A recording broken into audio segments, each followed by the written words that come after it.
এখানে ডাল, চিকেন আর এই যে ভাত।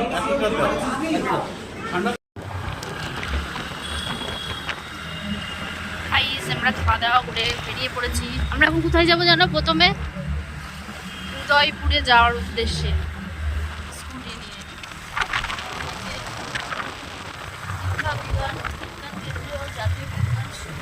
বিজ্ঞান কেন্দ্র দীঘার।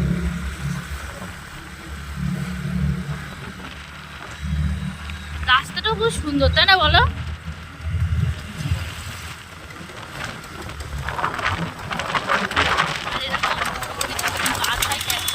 পাইন গাছের মধ্যে সুন্দর ধরনের গাছ ভরে ভরে আছে।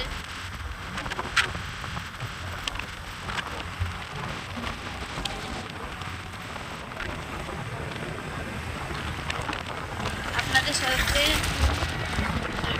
দেখা হচ্ছে।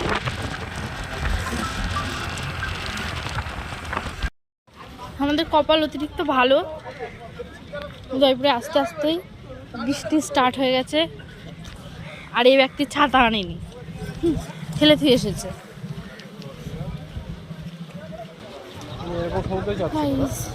হ্যাঁ, আমি এরকমই যাচ্ছিলাম।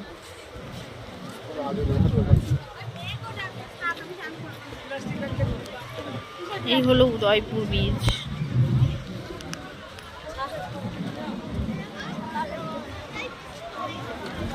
ওইদিকে তো একদমই ফাঁকা, এরকমই যাচ্ছিলাম আমি।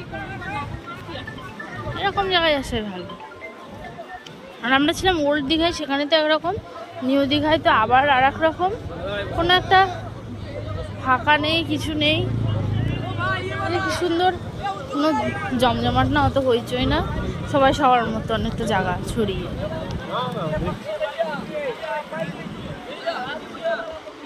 এটা হলো উদয়পুর বীচ।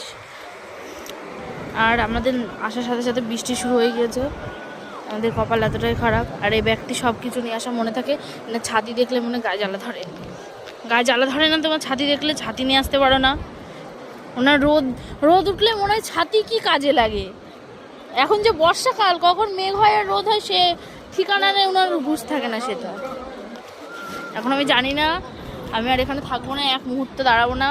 কারণ সবাই এখানে জলের মধ্যে নামছে, এগোচ্ছে, আর আমার মনে হচ্ছে আমার পাসপোর্ট নেই, আমি বর্ডার পার করতে পারছি না, এমন একটা অবস্থায় দাঁড়িয়েছি। তার জন্য আর যেসব জায়গাগুলো দেখা বাকি আছে সেদিকে যাচ্ছি। আসার সময় আবার এখানে আসবো। আর যদি এর থেকে কোনো ভালো জায়গা থাকে তাহলে সেখানেই ছবি টবি তুলে চলে যাবো।